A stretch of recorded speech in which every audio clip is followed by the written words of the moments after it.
afternoon to everyone. Thank you for joining us today. It's been a long break. Actually, if you got my message, you'll see that I had to just make something happen this Easter period, because the truth is, on our side, a lot of things are happening.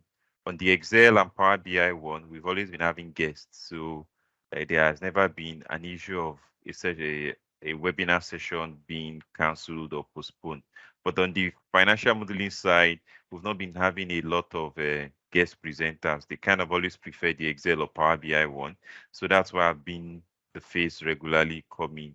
But then we are expanding. We are trying to change our business model, because the truth is, and I know you must have been hearing that they say tech skills, people with tech skills are leaving Nigeria.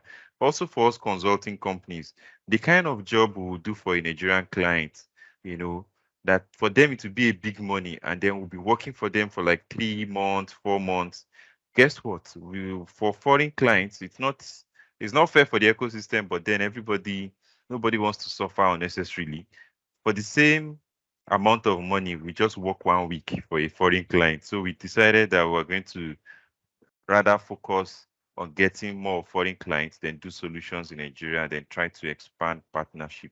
So anyway, that's all about the reason why I've been very scarce recently. Let's go straight into today's topic. And interestingly, I'm going to be sharing to us from some of my international clients' job experience. I can't mention names, and some of them are really big. But then again, this session is being recorded. So I'm just trying to help us understand that what I want to share today is not just what I think, it's what I've seen both locally here and internationally too. All right, so let's get into it. The vital place of Excel VBA in FP&As. So I'm going to explain everything you're seeing in FP&A's financial reports. I'm going to also share the slide. If you stay to the end, then you will get the slide. Okay. So let's see. Good. Just a small advert. This session is being powered by UrBizEdge, and we are a Microsoft Excel consulting, financial modeling, business intelligence, data analysis, and enterprise solutions firm. One thing that underlines it all is data analysis. We just needed to break it down that way so people will know what to reach out to us for. So if you need anything, majorly in Nigeria now, we are focusing on training and solutions. So if you need consulting, we might not be able to accept. Remember, I said our naira is less tempting compared to the dollars we get from foreigners. But we've had cases where clients actually go and engage us through. We have a foreign partner, so it works. If you want that approach, and then you get the best quality of the best of our delivery, since we no longer will be trying to cut the quality. So but training wise, you're going to get value. The approach we do in training is we give you the same quality of knowledge we have that makes us execute consulting projects locally and internationally. It's the same thing we used to build out our curriculum. So we don't hold back, because, well, we never had a case where somebody we trained, went and become a consulting firm and took our jobs. The ones we've had is somebody that intend with us, starts doing training on the side, or they just do it on the side, but we never had a reason for us to say we want to hold back information because we are afraid the person will take our information and go and start using it to become a consultant. There's never been a problem. So we always give everything, practice files, as many things as we can give that are not confidential. So that's one thing that people appreciate about the way we do our training. It's not like you go a train and it's instructor is saying, yeah, I can't give you this, I can't give you that, I can't. So that can really, really bring down people's morale. Why show me what you can't give me? So, now to today's agenda. I might not be able to use the whole 1 hour, but then I'm hoping that when we get to the part where we need to exchange ideas, and even anywhere throughout the session, feel free to chime in and also say things from your own perspective. No one knows it all. The more I explain with the little I know, the more that people contribute, the more all of us we know, right? So this is the structure of what I'm going to go through. Let's start first of all with who is an FP&A. Yeah, it's a role that if you play in, it's not a biggie, but some people, they don't know what FP&A really means. So we don't want to make assumptions. We have a mixed audience. amongst not just those who are here, but even people who watch the recording. So FP&A, just good. It stands for Financial Planning and Analysis.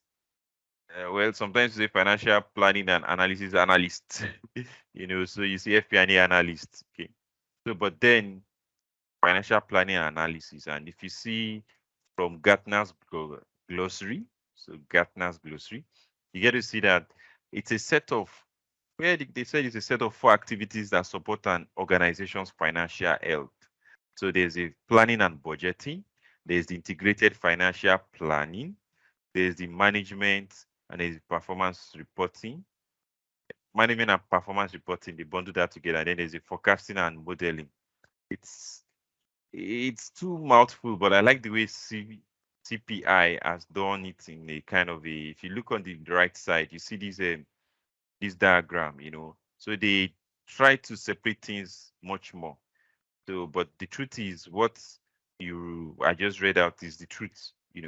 Any large organization will typically have a team.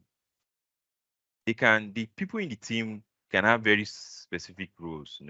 It doesn't mean that everybody will be called an FP&A, but the truth is that it's a team. So there's that section that is doing the financial planning. They're the one tracking budgeting. They're the one providing the CFO with the information that he needs to, champion a particular master budget, right? So you could call them the CFO's team. They're the one also working on the internal reporting. So reporting on every critical aspect of the organization, what will eventually also feed into the financial reporting and the management report, what the MD, the board of directors are going to be consuming too. So, you see them doing reports around account receivable, account payable, around sales, around budgets by cost centers and cost categories, GL.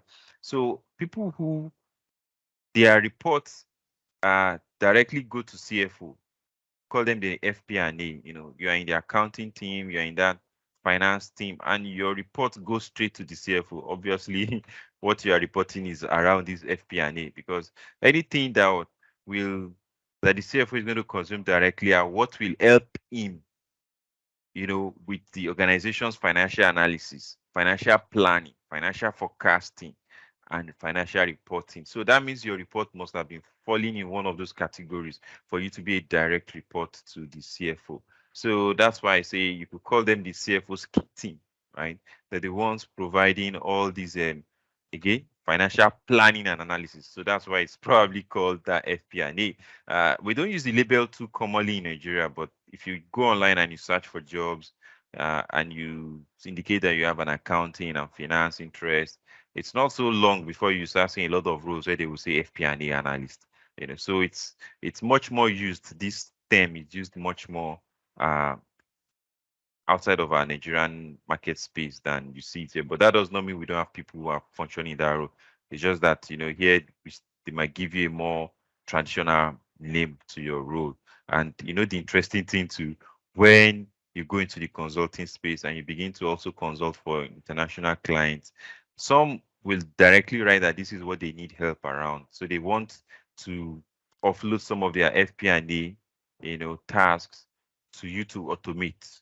So it's not, again, it's both ways, whether you work as a staff in a company or you want to go into the consulting space.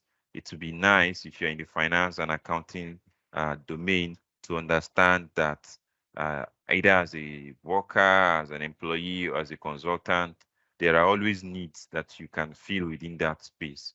So if you have any comments or you think I've missed anything, or you want to just chip in anything, please feel free. You can unmute, you can raise your hand, we are not that many, you can just unmute and say what you want to say. Okay, so I'm going to go to the next slide. So what are the different types of financial reports? In fact, I could have just said what are the different types of reports, that we create in the business analysis domain, but nonetheless, I wanted it to be everything to tie back to the subject line, right? So let's check out what I have there. It might look too simplistic. You might be looking for something more, but this is the truth.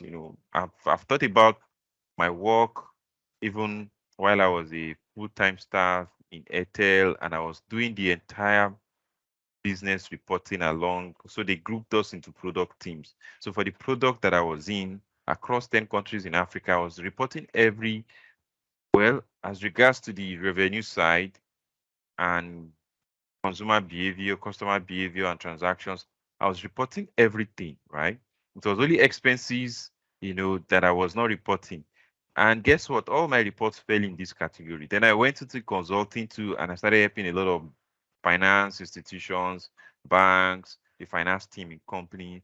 And again, all the reports that I needed to help people on always were in one of these three categories. So what are those reports? Number one is recurrent, which is very common in the finance domain. So we all know we are supposed to have some monthly financial reports. If you ever have a friend who works in the finance team in a company, or you are one of such, you will understand what it's like at the start and end of a month. For some people, the hypertension begins to build up at the end of the month, and then it rises to like its peak, towards the end of the first week. Why? What are you doing? You're closing the books. You're doing a lot of recurrent report. Even banks, they will email us. They will send us email at the end of a quarter. They will say, oh, because of their closing books, there are some reporting they need to do branch wise and all. They're going to close maybe 3 p.m. on a particular day, at the end of a particular quarter.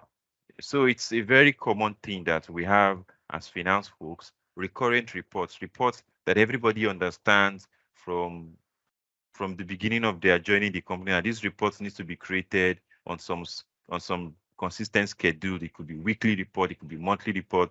As much as possible, people avoid daily because daily can be really overwhelming, But then there are some reports that people don't mind having daily, So I'll tell us how that fits into what we want to do, right? So recurrent could be daily, weekly, monthly, quarterly, even yearly. Okay, so these are reports that are standardized. Everybody understands what the outcome should be like, but then the need for it is on a as quick as you can get it basis anyway. Then there's the ad hoc report. So there's a special plan, there's a special business project. There's something that an idea that the MD wants to explore, and then the finance people need to do some kind of report around it. Or the CFO is trying to come up with some ideas or some tweaks to how things have been done, and he needs to do some unusual reports. He needs to check out, or maybe a lot of our money, our cash flow is not looking healthy, and we're trying to dig around what's causing it, and then we start doing some reports that like some kind of aging, but now not the normal report. We're looking a lot deeper and looking for what's causing the cash crunch, who are owing us money, who are we paying too much early to. So things that everybody knows that this thing is to fix a particular problem, a problem that you hope that once it's fixed, you will not need to do all those analyses around again. So we call them ad hoc reports. So reports where it's just for that moment, or for that there's a need that is demanding that report. And once that need blows over, that is not going to be there forever. Once that need is fulfilled, nobody is expected to keep doing that kind of report. So we call them ad hoc reports. So for me, in my case, what is to happen is that there can be a problem in a particular country. So because when I was in Airtel Africa, it was across 10 countries, right? And so there could be a challenge in Burkina Faso, something that is just looking so weird. And what IT people could say, oh, our system is being overwhelmed. And then my continent manager, so the product manager, but across the whole country will be like, oh, Michael, can you help us do an analysis, across this particular channel for this period of time? So it's very specific as to maybe from, March 20 to April 4, but then not all of transactions in Burkina Faso, but the ones that went through maybe customer care, or the one that went through IVR, or the one that went through a particular channel, and then you will know that there is something they are tracing, that they want to use that report for, and then I do it. And then, I don't get that kind of request again next week and the subsequent week, but then I get another type. So ad hoc reports sometimes can be what can make the work of an accountant or a finance or any reporting person really difficult if they are not familiar with ways to automate things, or there are some things I used to share with people about how to go about setting up their work. Maybe I'll just tell us plain and true because there's nothing biggie about it. If you know that ad hoc report is a problem for you, when I say problem, something that drains your energy, something that detracts you from more strategic work, you don't like it. Anytime someone emails you and say, can you give us a report that is like this, that's not according to all the other structure you've always been creating, and you always feel sad about it, you feel like you always want to protest and say they should give it someone else or they should make up their mind what they want. There's one thing I found out that maybe if you do, you might be able to overcome it and maybe even enjoy it. Because for me, at the point I started enjoying it, it made me shine. But what's that thing? I call it Almighty Report, right? So what I used to do, then there was no Power BI, there was no Power Query. But now that we have Power BI and Power Query, it might be a lot easier or it might be more intuitive, but still the concept is the same, right? So I do a report that has everything anybody can ever ask from me.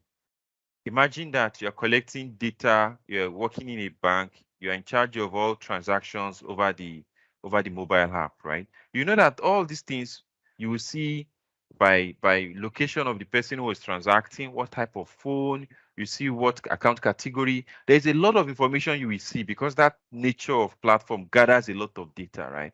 That nobody will ever ask you for that level of information. So you could have information that when you are done with writing everything that you can track, it could be like 300 rows, of different metrics, all these figures, dimensioned against location, device type, account type, volume or and value of transaction. By a lot of all the information you are getting, right? Time of day and all of that. It could be so much that nobody will ever ask you for that level of detail. So what that means is your normal report will be some summary of that. So instead of me creating that normal report, what I do is I create that really large kind of a report, right? So when I do that, I'm now linking my normal report to it. So the beauty of it is if somebody suddenly comes to me and asks for something that is so remote, like all the people that are using iPhone, that transacted with this our version of our app on the first 5 days in April. That's the kind of report that will make someone really annoyed because you start going to dig around for information afresh, right? All I just do is I go to my almighty report and I'm just linking to those things because I already have it. There's nothing that you ask me that is not there. Anything I don't have there then does not exist in all of our data. So it's a bit tasking to create at first, but once you create it, it's easier to keep updating it, and then it makes ad hoc reports a beauty. People will always enjoy the quickness at which you reply them, though they'll give you more work. That was what I experienced. So, but ad hoc reports are those things that they don't happen so often. They are always to address something that, hopefully once it's addressed, then the report need is gone.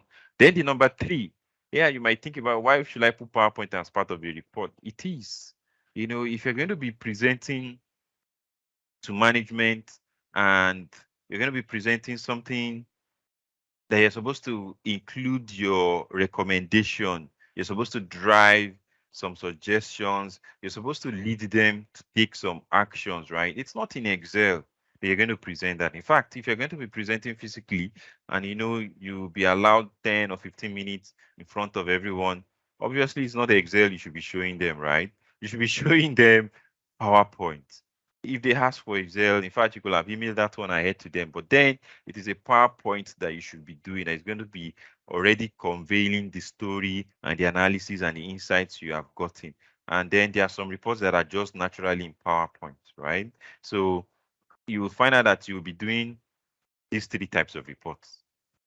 The frequency at which you do them might be different, or like the one you do more of might be, different, but that's the reality. So now that we're clear about the different types of reports, then let's go straight to what is Excel VBA, right? So good.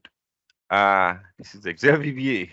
So VBA is the coding side of Excel. I know many of us will understand what it is in terms of, you enable developer in your Excel, then you're able to see all of this stuff, and then you can go to the Visual Basic and start writing code. And if you are someone who you're not so yet comfortable with the writing them yourself, you can click on record macro and then you're able to get going also quicker. So what in summary is VBA used for? I say it's used for serious automation. I'm not going to do a VBA if it's something that the value is not worth the stress, because VBA sincerely would take some work from you. Yeah, except if you are very, very good at, and that becoming very good means you've been doing it frequently, right? But if you are not the person who does it frequently, you need to overcome you need to scale a mental fence. There's going to be a roadblock that the moment you think of, I want to use VBA, your morale goes down. You start feeling unwell for sometimes, sometimes you start feeling unwell because it's not our comfort zone. So usually you want to do it where it is worth it, all those discomforting feeling, all those extra stress that you're going to face in achieving it. You want to be sure that it is worth it. So that's why I say it's used for serious automation. Again, if anybody has any comment to make or anything to say, please feel free to. So now that we are clear about the definition of everything in my topic, right? So why will I be saying that as a financial planning and analysis professional, that you need to consider VBA as something to know and something that is vital to use in your work? Why not Power Query? Why not Power BI? Because those are the tools nowadays that people say they are supposed to let you not use VBA anymore. Those things we usually use VBA for before, the kind of things that Power Query now makes a breeze. They've created a button. Before, I used to need to use VBA to ingest files from, maybe in a folder. Now in Power Query, you just connect to the folder and Excel will automatically ingest all the files in that folder. So there are so many things that we used to use VBA for that Power Query has removed the need for. So I agree. And then Power BI looks like, oh, that is the height of report automation. Once you set it up and you set it very well, you can go for vacation if your company, don't mind, as long as they are seeing the result, right? It's the height of report automation in a business environment. You see, the PowerPoint that you'll be needing to do is already in that PowerPoint way. The daily updates and all of that, it does it. You can even do hourly updates if you want. So it's something I want to show us. Why then, will anybody still say VBA is relevant? Not just relevant, it's vital. Okay, so if you see the stuffs I have, let me see if some of you might even figure out the angle I want to go at it from. Anybody wants to give it a shot? What do you think is the difference between all these three? What do you think is the special place of Excel VBA? Anybody? You can even steal my concept. Anybody wants to give it a try? Yeah, now please, let's not just be only me talking this time around. To be interesting to also see from other people's angle before I bias us with my own opinion. I will mention name of Madam Abisola. Don't you want to say something? Let us benefit from your wealth of experience also. Mr. Sadiq, Mr. Temitope Adetunji. Okay, yeah, I see someone is about to say something. Yeah, Madam Abisola, yeah. Not saying anything, no. I'm here. I'm say something. I'm What do here. you I'm think? just. I don't know. Honestly, I don't. I'm here to learn. So let me just put English my background. answer in it. Yes. Okay. Thank you. You're welcome. Anybody wants to, what do you think? Mr. Debola, Mr. Toby, Mr. Oladimeji, Mr. Sadiq, it would be nice to also hear from you. I know you are a maestro in this finance domain, so it would be nice to also hear from you, your own perspective. What do you think about these three tools? Well, I see Excel VBA as a classic tool that most professionals have been using over time. It's a programming tool which drives, while the other Power Query, they are already automated. It's the things are there. It's just a matter of applying them. But for an Excel VBA, you have to build it based on your need. You tailor it to your need. And it's something that is not really there, but what you want. Okay. But for like Power Query and others, all these things are already application. So you merely apply them to suit purpose. I like that angle. There's something you've said that ties with what I want to say. So I'm going to thank you very much. Anybody else want to give it a shot? Let's also hear from you. Welcome, Mr. Tijani. Welcome. I don't know if it's Mr. or Madam Ushik and Mr. or Madam Debola. So everybody welcome. The question right now is I want to get, I'm supposed to talk about this slide. I want to tell you the difference. But you know, everybody talks from their own perspective, right? So I don't want it to look like whatever I'm saying is the only perspective to it. So before I say my own, I'm just asking that, does anybody want to try and explain what they think can be the different places of these three tools, you know? What will you want to use an Excel VBA? What do you think is well suited for? What do you think a Power Query, you know, what's the place of Power Query? Then what's also the place of Power BI? You know, what do you think about them? Anybody, maybe one more slot, then I explain my own. Anybody? Going one? Going two? Let me look at our names and our faces, even though I'm not seeing our faces. Mr. Omoboyede, oh yeah, now say something.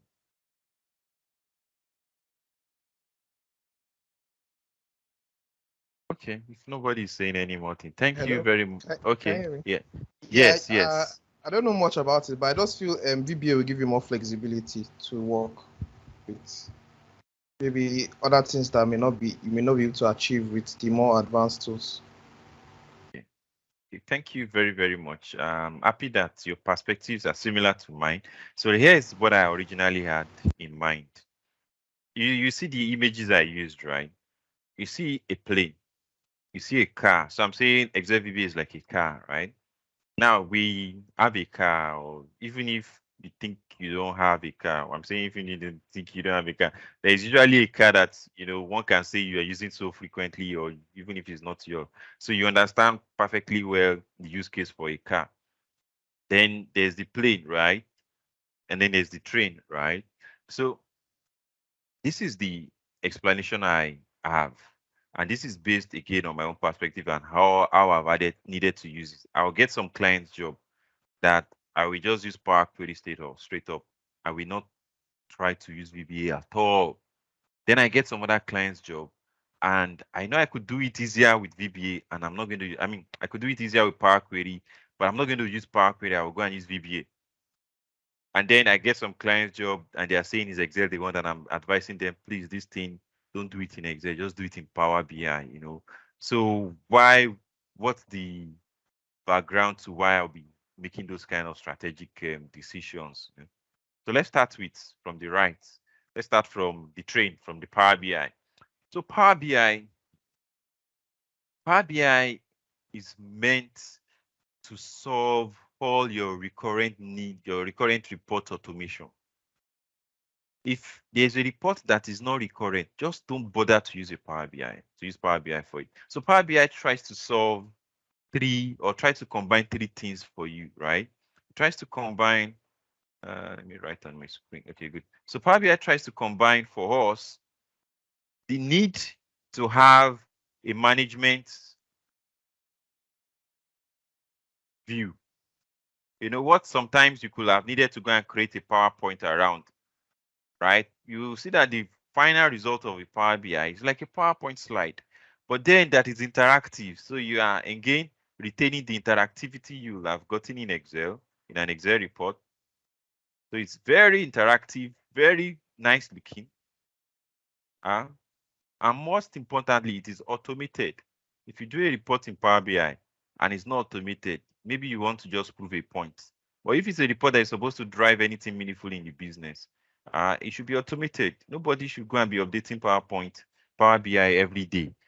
That's like you having a car and you're just pushing the car anywhere you want to go. Yes, you will get there, but everybody knows that you are not using it the proper way. The proper way is not that you should be pushing the car to wherever you are going. Rather, the proper way is that for Power BI, it should be automated. So Power BI, awesome for recurrent report. Then when I'll give you an example after I say this. When you know that the data you are dealing with keeps growing and it's already even huge right now, Power BI can be the only solution to the kind of insights that you must show management. I'll give you an example now. There's a company that I had to migrate their reports from Excel to Power BI, right? And what were the problems they were facing on Excel? Problem number one, it's a big company, right? They what we call FMCG, right? And every month, the data that the transactions that they churn out is so big that the Excel file is very slow just for 1 month data. So imagine that you now want to do like year till date report. Where are you going to put all the data? Excel that for just 1 month itself is dragging. It's frustrating everybody that is using the report and creating the report. So, but guess what? When I migrated it to Power BI, we did not just migrate year to date, we migrated 2 years. So every time you will see current year, you will see the year before it, and I think you will see 2 years before it. And then you can see as granular as you want. You can see day-wise. You can see, whereas when they were doing the reporting Excel, we could not do day-wise. Day-wise means the chart will be so long, but in Power BI, you could do drill down where you're looking at month by month. You can even start with year by year. And then when you want to pick a year, you pick 2021, it just breaks down, we call it drill down, it breaks down into the months. And then you see a particular month that piques your interest. Maybe you see November has a big spike. You want to see day by day. You click on it and it drills down and it shows you day by day. All these beautiful things. Everybody likes it when you are saying, but nobody wants to do it in Excel because it's crazy difficult, But in Power BI, you don't do anything. Like Mr. Sadiq said, it's already an application that is built with that capability. You are just applying that functionality. So Power BI, that's why I call it like a train. It can move a lot, It can go a lot of, it can keep working, like what was those things when you say somebody's working almost 247, like a clock or something. But of all these 3 things, a train is what everybody knows, can keep moving for the longest time, and can move a lot of things, a lot of data in our own case, yeah, that's the concept. That's why I pick a train anyway. So it's good for stuffs that are going to go a long distance, something that is recurrent, and then you want to see all the data, something that you cannot put in Excel, you cannot put in a plane, you cannot put in a car because it's just too much, right?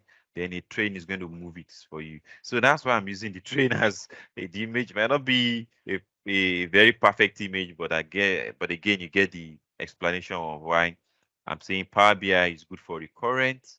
It helps you to combine both the view side, where the management, the report user, decision makers are seeing something that looks like a PowerPoint, but still interactive. There's automation. They can even link it up to workflows. They can trigger workflows. If something goes beyond a particular amount or a budget, the target is hit, something should happen, You can. So it has all those functionality. So that's Power BI.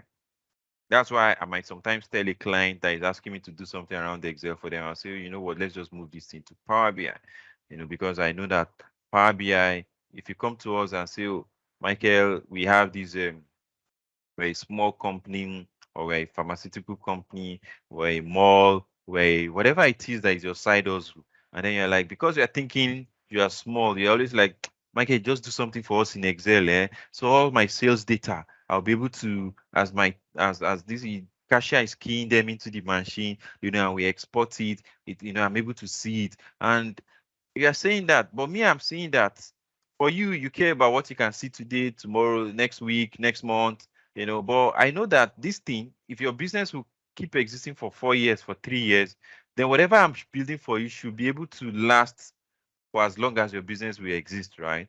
And I know Excel has a size limit, it has 1,048,576 rows. Even if you go and use Power Pivot in it, you will still need to bring back the analysis into the Excel and into the Excel part. So I will be like, I understand that you are pressed for what's it now, resources. You don't have money as such to go blow on something fancy, and you think Excel is just that cost efficient tool. I'll be like, Power BI is not that expensive, right?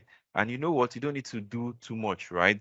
For a client, what did I do? I even told them to be entering their stuff in Google Sheet. And now they can even enter it in Excel sheet. Another client, I told them to enter in Excel sheet. So as they are putting it in Google Sheet or Excel sheet, it's connected directly to Power BI, right? So they just pay only one license, and if it's a case where they want to use free, free will not work because they've removed auto refresh from free. So you just pay only one license. One license is $10 per month. So a year, that's $120. It's not so much, because what it's doing for you is something that you probably need to have somebody dedicated doing the report. So it's when they see the value, nobody argues that the whole $120. Then $120 was even less than 33,000. So now it will be almost 60K. But still the same when you compare what you're already paying $10 per month for. This is value, huge value. And so when I explained to them that, they were like, oh, okay, it's not that expensive, And then whatever I'm done in that tool for them, it's permanent, if I know that their data is going to be so huge that it will go above the cells very quickly and all, we just have a folder, just be putting the monthly data there. Power BI will be taking it in, and you're seeing your report, and you can, that's part they like a lot.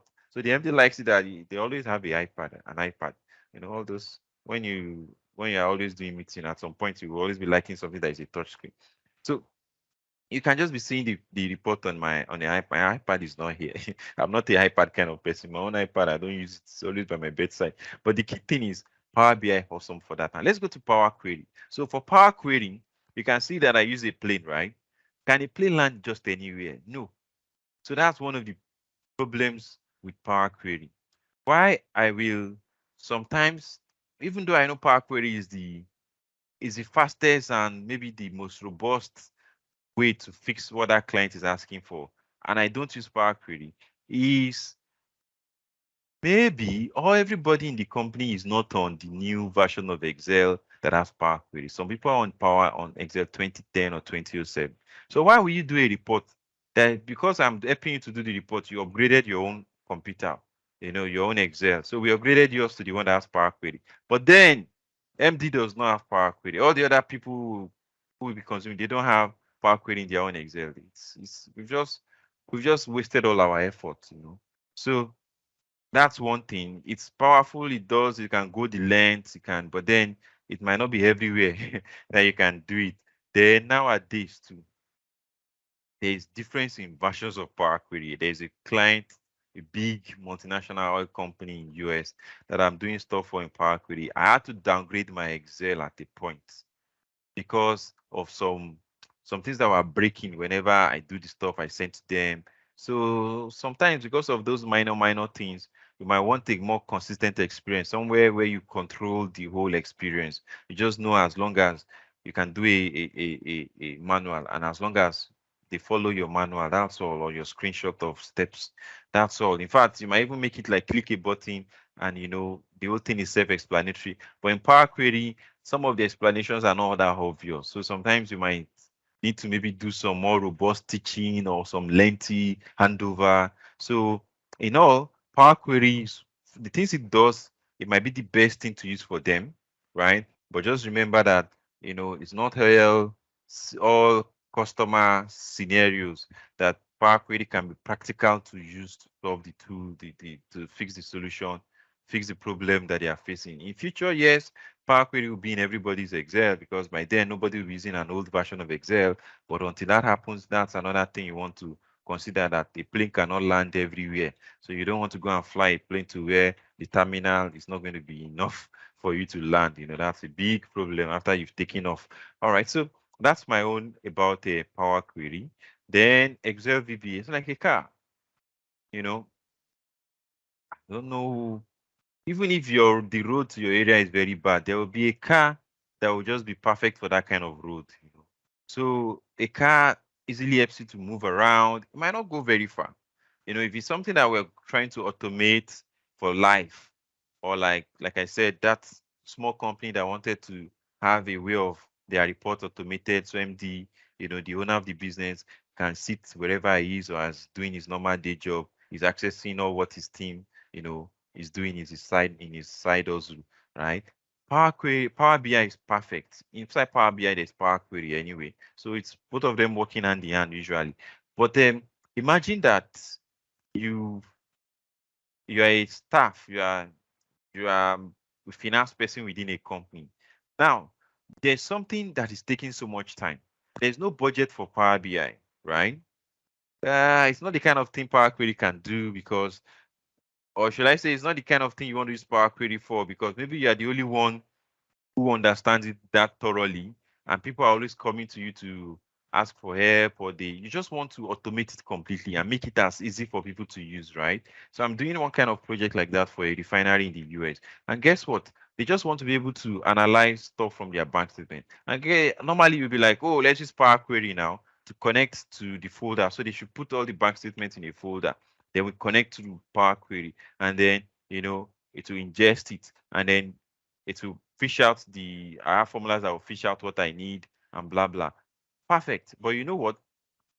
When you do that, and I'm done, the person using it, we need to know that he has to go to the table that is connected to the Power Query and right click and do refresh. Some people say now you can also make the refresh automatic when somebody opens the file. So once you open the Excel, the refresh will automate and happen. But the truth is, it's not user friendly as much as what I eventually needed to do. I had to put a button and say, import the bank statement. So the person clicks on the button and then it asks you, okay, go and pick the file. So for them, they said they even prefer that they want to pick a specific file, So, but me, I'm thinking I will do both for them. So if you want to pick a file that we clean off all the other files and only be that one that will be analyzed, or you want it to add to maybe you've already imported January and February and March, you now want to import April. So instead of it cleaning all those other ones that you've previously imported, we add it. So I'm creating those two kinds of buttons for them anyway. But the truth is, I'm using VBA because I'm not going to start needing to explain to the person, and he now going to explain to all the other people that will use the report, that, oh, there's a Power Query behind this thing, just go in and refresh. Or if something comes up and it shows yellow and say edit enable content, make sure you do enable content, tell it to reload or refresh, So there's still all those usability that if you are the one that owns the report, you know it because you built it. It's not so much of a work for you. But when other people will need to use it, you sometimes want to make things very self-explanatory, a button to click that triggers action. Then in their own case, I needed to even do some pre-processing. So once we import the bank statement, I'll start giving classification. This is sales, this is purchase, this is interest. And all those classifications, they are easier to do from VBA than to even do from Power Query, right? So in short, Excel VBA is very, very good for, let me see, I think I have another slide. Yeah, so I have a case for Excel VBA. Good. So what's the case for Excel VBA? Excel VBA is very good for, you see, when you have a tight budget, you're within a company, there's a time nobody has the budget to go and do Power BI. It's to start a conversation that nobody knows when the end decision will be made. So we can't wait. Yes, you can initiate the conversation, but let's start even doing what we can do right now. So that's sometimes a lot of the use case I've needed to do for some clients, where it's just some people in the team that understands that this is something they want to automate, but they know that they will never allocate budgets for it. So Power BI, we always need budget because not just for the people who will build it, if I engage, because usually it's more expensive for a consultant to do Power BI for. But everybody who will be using the report, we need to have a Power BI license. So somebody needs to make a case for why they should be paying $10 per month for 10 or X number of people, So that's where the conversation begins to take some interesting turn, and eventually maybe people start dragging their foot. IT will be like, these people are always asking for this and that, what's their own? I know sometimes IT can know, but I'm just saying the pushback can come from from budget side, can come from IT side, can come from, cost of hiring a consultant to do it. So, but if you have Excel VBA, perfect. You can just pull it off, do the VBA, get the thing done internally. Maybe one person comes to office extra days in a week. That was what I did in my third company. So we needed to automate reports, and my boss told me that he's going to give me some slack for the first 2 months I'm joining the company. He's not going to let me do the thing that is on my job role, but that it will allow me to just be looking at all the reports they have and try to automate them. But that it can only give me 2 months. After 2 months, I will start doing the thing that was on my job role. So I had to follow that. Then when I saw that the 2 months was almost getting to an end and I've not finished, I had to start coming to work on Saturdays or public holidays. One person saw me at work one day on a public holiday. Was like, I never knew you had this hard working, like blah blah. Man was really, really impressed. But the key thing is, it's a very common scenario where we are pressed for budget, we want to use internal resource, and you find people who know VBA. Well, maybe things are changing now, but before, people know VBA more than they know Power BI or any other tool. So then I've also mentioned, if you have people who are using a version of Excel that we don't have Power Query, and then Power Query is out of the option, right? And then if you are pressed for time, it's as much as people tell you that Power BI is easy, it's awesome, all the real life projects I've done on Power BI, whenever we estimate that we will do 5 days. In fact, when I do proof of concept and I use 2 days to do proof of concept, right? When it comes to the real work, I bet you will do ×2 of the time you think. Why? The data, everything changes in the real world. In proof of concept, or I want to just post something on LinkedIn, I don't have to worry about all the peculiarities in the data. I don't have to worry about that when this is this, the calculation will change, or we're going to onboard a new distributor, or something will happen next month that I need to factor into my analysis. But you know what? When you are doing for real life work, all those things are going to happen. And when they happen, what it means is either you have to factor them in your work, or you have to redo your work that you have done without incorporating them, and then something will break because Power BI should be working automatically, right? So in the first couple of times you're doing, you will see something will break. Either server is timing out, then IT will tell you that, set it to be scheduling in the night. Something will always happen that if I was doing VBA, it can never happen because I control the whole ecosystem, like the whole environment within which my code is working is controlled by me. It's inside an Excel file that I'm the author, and should I say I'm the alpha and omega of the Excel file, and then it is the sample data that you're giving me. So if you complain that the sample data you're giving me is not working, what will I say? What I will tell you is go and format whatever data you want to use to look like my sample data that I used when I was creating it for you. And everybody understands, and okay. So I've shifted the work to you. But in Power BI, nothing like that, because what they want you to connect to the live system, not to an export. So nobody's exporting some sample data to give you. They might give you that at the beginning, maybe for proof of concept, but in the real world, in the production stage, you have to connect to the data source. So one day they've made some changes on the server. Your whole report is no longer correct, or one part is looking funny, So Power BI is never the kind of thing you do when you're pressed for time. You're pressed for time, and it's Power BI you want to quickly use to fix the problem, so that you can have something to show. You can have something to show, but that thing you are using to show, you will still keep working on it because it will be breaking, breaking more than you suspect. So, but VBA, all the projects I've done that were Excel VBA, even the ones that I was afraid that this is too difficult, that are compared to some Power BI that it's so simple that I will jump at that Power BI for like 1/3 the money they will pay me for the Excel, right? I've always spent more time on the Power BI than the Excel. And the Excel is like logic now. It's like you are playing a game, a game where there's logic to it. The moment you figure it out, you just keep figuring it out, You know how to overcome that place where you used to jump and you fall into a ditch. Then you figured it out for life, The thing will always keep working. But in Power BI, it's the opposite. You will always know what the result should be. You will do what you should do, but somehow the result is looking funny. And then later you find out, oh, somebody has gone to change something somewhere, or there was something they didn't tell you. So what am I saying? I'm saying when you are pressed for time, Excel gives you an edge over Power BI. You don't do Power BI when you are pressed for time. I've come to the end. Anybody wants to say something? So anybody has some real world examples?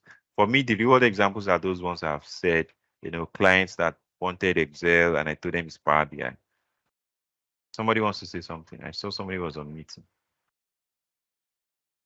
So in summary, why is vital for finance people? There are 2 projects I'm doing right now for very large oil and gas companies, right? And they are in the US, right? And I'm doing Excel VBA. I'm not doing Power BI.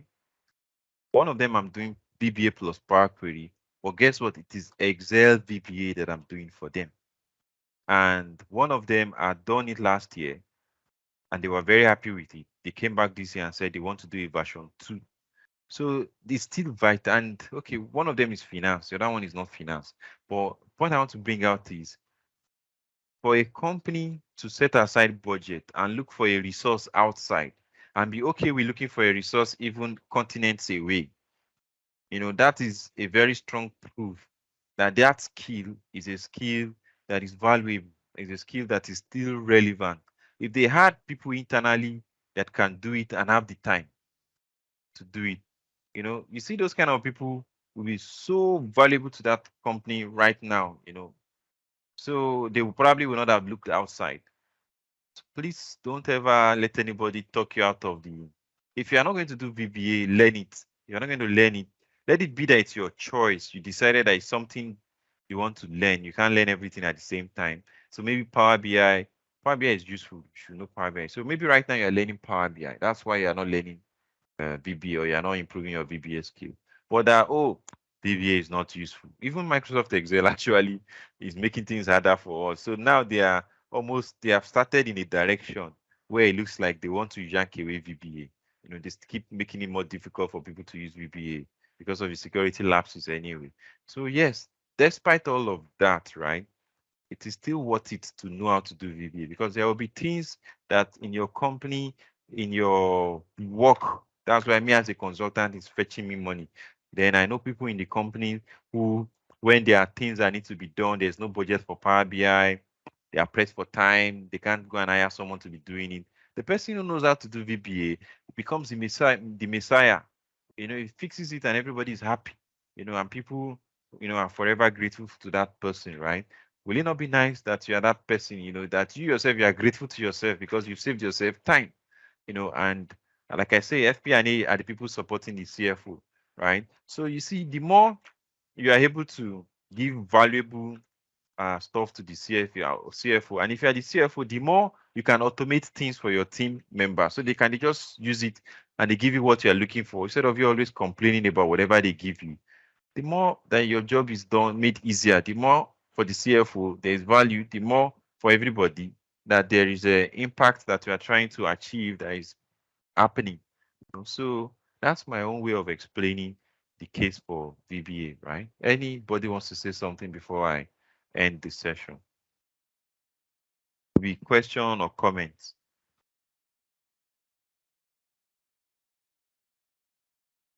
Going one, going two. Let's say something now. No comments, no anything.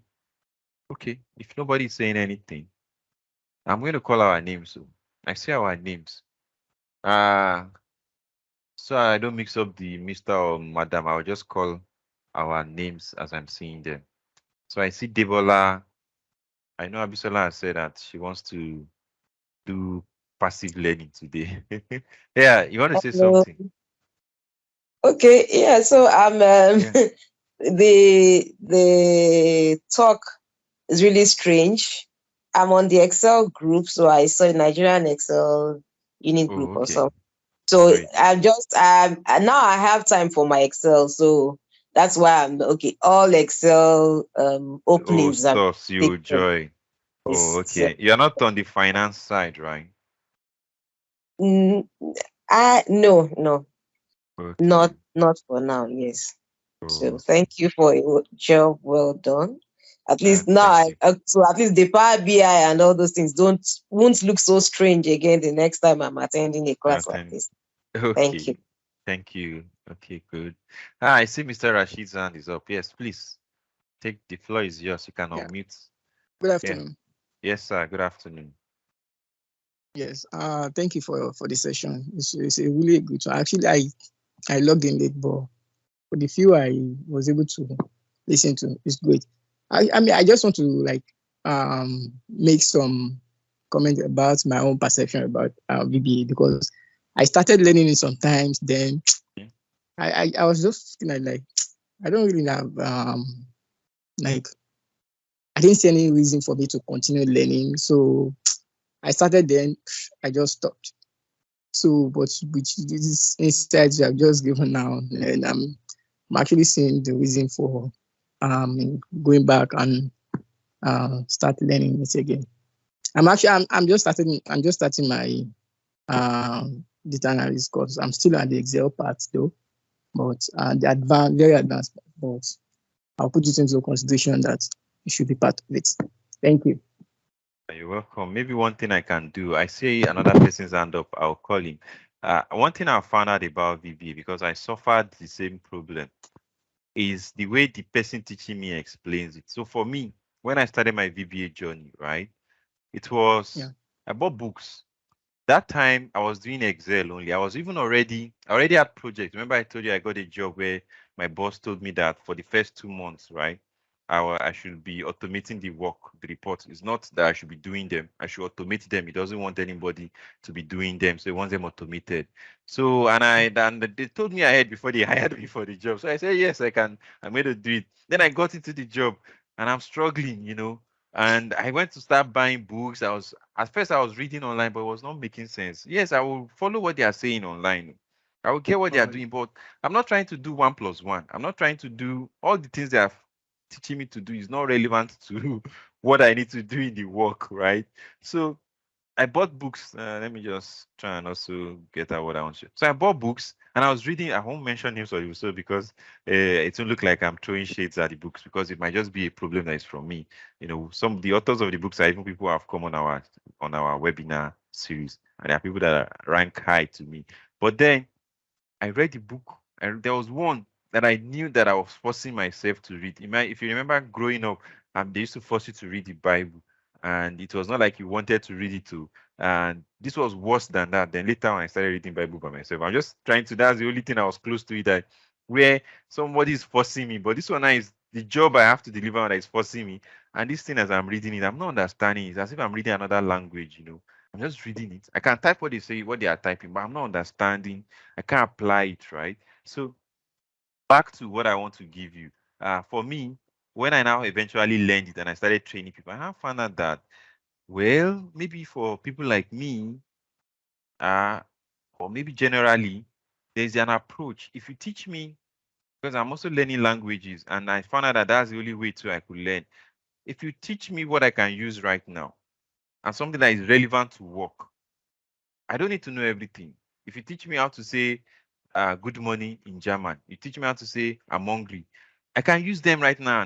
Not that you teach me how to define what a television is. I'm not going to use that in real world. Yes, I'm learning. So in summary, I will give you some of my own content on VBA.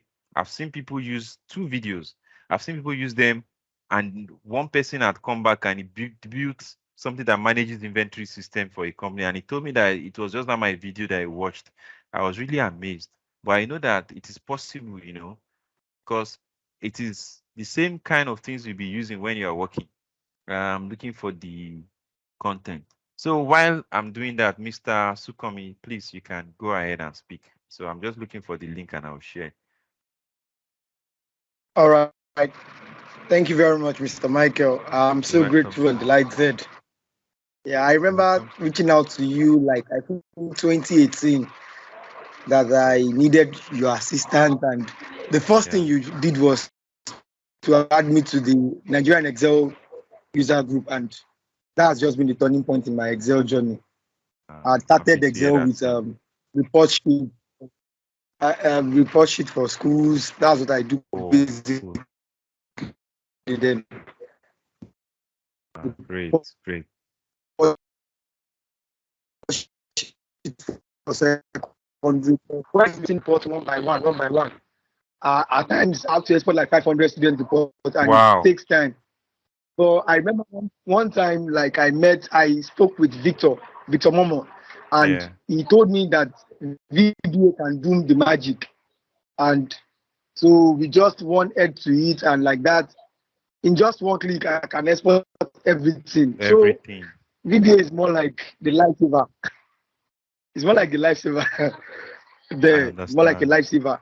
To the point that I was able to build. I think I remember building one for a school, a bookshop, something for their Wow. bookshop to Wow. sell books, and we VBA. Wow. That's And amazing. currently, in fact, he said, like, we just keep opening door like that. Currently, in fact, the provider of the school had to call me, come, I want to open a pharmacy now. Come and build Come and something. do something like that for it. Exactly. So I was like, I That's how actually did not powerful know it is. VBA could do it before. But I just got to understand that I can do wonders. I agree. I can also testify to some Thank you very things much. that I've got into from VBA as money spinning stuff. So thank you for sharing. Thank you for that motivation that any other person who is still on the fence about it, we no longer be confused.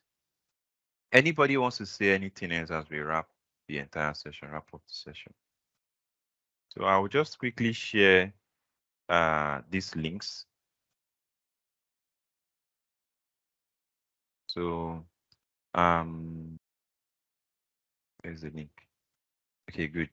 One link is if you're interested in doing the financial modeling exam, there's a 15% discount because FMI is one of our sponsors.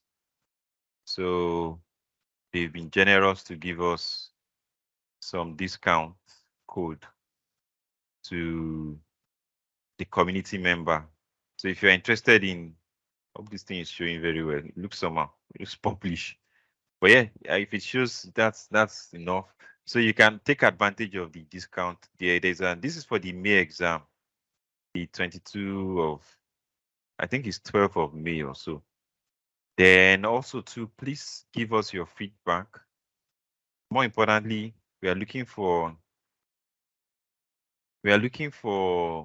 speakers. So if you have recommendation of speakers too, please give to us, right? So that I will not be always telling you to go and join the Excel and Power BI session because we don't have a speaker for financial modeling. And like I told you all, I might not be able to do as much as I was doing before. We are trying to expand. So for us to, we are, as a company, we want to jackpot. I know that it sounds funny when I say it or when I think about it. People say other individuals are leaving the country to earn better income. We also see that as a consulting firm, all the good projects are actually from foreign clients. So we will be here, but that does not mean we should just be here only. Let us also grow. Let us not keep right as it is now. If we're working for only local clients, we'll be working every day of the year and we'll not make more than what we made last year. We might not even make up to it. So the only extra way to grow for us is to have more of this international client. So all of that is taking a lot of my time. I'm having to spend money up front to go around, to try to travel here and there. And so this coming up with content regularly for financial modeling when we don't have speaker is taking a backstage. If you have guests and people in mind, so what we are even telling them is it doesn't have to be, look at today's topic, right? It's not finance per se. It's more of Excel. It's even a talk. I didn't even do any demonstration today, right? So it doesn't, I think that's what scares people. They feel it has to be something high level of finance stuff. They have to come and do something so amazing, so finance core. No, most people even appreciate something that they can relate with than when you just go and start from the deep end of finance, and they are just, they're in all of you. Obviously they will like, ah, this person must be pro, but they can't apply what they have learned. So at some point we just have to start looking at what people can take away from the session and instantly apply. So why am I saying this? If you also want to talk to us, because you are also potential speakers, you all work, well, most of us work in the finance space. There is some things you've seen. It could just even be about how maybe you've interviewed a lot of people for your company for finance roles, and you want to share your experience about how people should, so that the ecosystem will learn from it, so that next time you want to hire, hopefully somebody will have watched what you have said and they will have put it into practice, and you get the kind of talent you're looking for easier. But we can, it's a positive cycle. you know if you share, you share about, okay, what are the skills that you're looking for in somebody that you want to hire as a finance analyst. Even if you think 1 hour is too much for it, no problem. Do 30 minutes. We will tell everybody that day that it's only 30 minutes we can do. They're not going to they're not going to complain. And if for you, what you think about more of is differences you've seen, you've worked in different companies, and there are some differences you've seen, and some best practices, you want to talk to us about best practices, great. So please, if you, based on all this emotional plea now that I've made, if you want to volunteer to speak, want to present, just email us. I'm putting the email us at webinar@UrBizEdge.com. That's all. We're going to follow up. We're going to make everything you want available. Even if you say you want to use an Excel that is not your office Excel, we should give you Excel license. We will give you. It has gotten to that stage. We've had some speakers where, what they needed to present, they didn't want to use their company account, and then it was Power BI anyway. And then we gave them our own Power BI that had, I think our own had a particular license that their own did not have. So that's how much we will go to make you have what will allow you to, hey, I see somebody that I think I know. Hello, Chief. So I'm going to wrap it up at this point so that we can all go. I'm just going to say that there are 2 more sessions. There are 2 more sessions that you can join today. They are not longer finance related, but they are Excel and Power BI related. So if you're interested, I'll quickly give you the link. So we have at 4 p.m., which is less than 1 hour from now, the popular Cristiano Galvao. They say this man is who is popular in Nigeria like that? Like, he's so very popular in Brazil that anybody in Brazil that I get to speak to and they see his details, or that I tell them, mention his name, they're like, they know him. So you can join his session 4 p.m. today. That's the link. And there is another person for Power BI. So you see, we get a lot of foreigners, which is funny. I don't know why we Nigerians don't want to talk. And we are the owners of the platform, and I find it easier to bring on board foreigners than even our own self. I think we need to talk more. And this is for the Power BI one. So please, let's take advantage of them. Thank you very, very much. At this stage, I will have to end the session. And thank you for joining. Thank you for being around despite the many, many weeks of no show. Thank you, and have a very wonderful Easter celebration. Have a wonderful Sunday. Bye. Bye to everyone. Bye. Bye. Thank you.